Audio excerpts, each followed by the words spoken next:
Hello, in this video I want to show you how to create a party for Call of Duty Modern Warfare 2.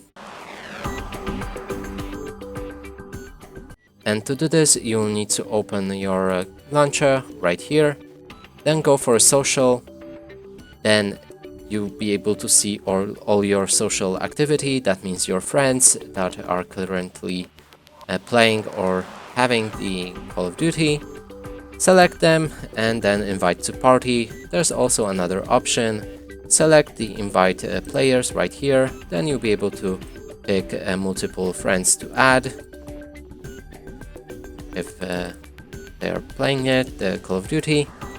Then click on invite to party. You can also invite people from channels or recent games. And that's it for this video. Hope you like it. Please consider subscribing to our channel, leave a like and a comment below.